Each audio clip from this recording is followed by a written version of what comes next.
Yunus is a fair man? Yunus তো is another চোর, একটা বাটপার। এই আপনারা লরেট কি বলেন না ওকে, এগুলো তো কিনে দিয়েছে টেলিনর, নোবেল আরে নোবেল রাখেন, টেলিনর কিনে দিয়েছে ওকে। He is not a fair man. প্রশ্নের উত্তর দেয় না, খালি হাসি দেয়, গিভস এ স্মাইল। কঠিন প্রশ্ন করেন, উত্তর দেবে না। উত্তর দিলেও বলবে এইটা তো আমি বুঝি নাই, তা আপনি আসছেন কেন, চলে যান। যত বাইরে গেছে সব এনজিওর জন্য গেছে, মিথ্যা কথা বলে। আর ওনার একটা স্পিনার আছে, ওই যে কি শফিকুল না কি নাম, মিথ্যুক অফ দ্য হাইয়েস্ট অর্ডার, সে স্পিন করে শুধু কথাবার্তা।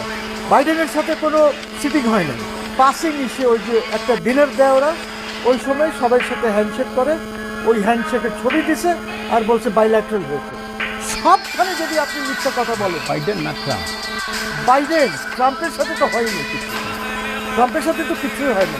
যদি ওই যে যদির মধ্যে আছেন, যদি ভোটটা যদি হয় it will B A manipulated vote. যে কোনো এক দলকে সরকারে বসানোর জন্য ভোটটি হবে, বুঝছেন? বিকজ এইখানে বাইরের প্লেয়ার্সরাও আছে, তারা চায়। আর এক সময় এটা ছিল যে জামাত আর এনসিপি কে দিয়ে কোয়ালিশন গভর্নমেন্ট করাবে, অনেকেরই এই ধারণা।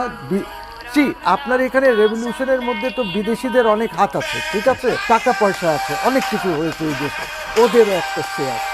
ওই সেটা কার উপর দিয়ে চলছে আপনি বুঝতেই পারছেন। They wanted to keep originally BNP out of this.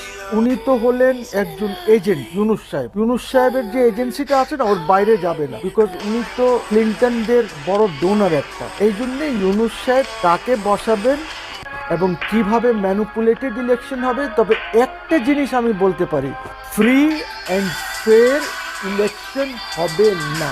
ফাইজলামি করতে গেছেন আলী রিয়াজকে নিয়ে, এইসব বিদেশিদেরকে এনে যে আপনি ফাইজলামি করতে। আপনি জানেন ওই যে একটা ফাজিল আছে না, খলিলুর রহমান, সবখানে ঢুকে দ্যাট ফেলো ওই যে করিডোর দিয়ে দিচ্ছিল এনারা মিলে, ওটা তো সেনাবাহিনী না স্টপ করলে তো এটা হয়ে গেছিল কাম ফিনিশ মিয়ানমারের সঙ্গে। জি, ওই মিয়ানমার তো ওই করিডোর তো জনগণ বোঝে না ঠিক করে যে ওইটার অর্থটা কি ছিল। আপনি সব বিদেশিদেরকে আনে, তারা বাংলাদেশি হতে পারে, এনে আপনি দায়িত্ব দিয়ে একটা দায়িত্ব পালন করতে পারেন না। একটা দেখান আপনি দায়িত্ব পালন করেছে, তারা একটাও রিফর্ম করতে পেরেছে না। ওরা এটাই চায় যে একটা গোলমাল বাজুক, আমি আরো ক্ষমতায় থাকি, আরো লুটপাট করি।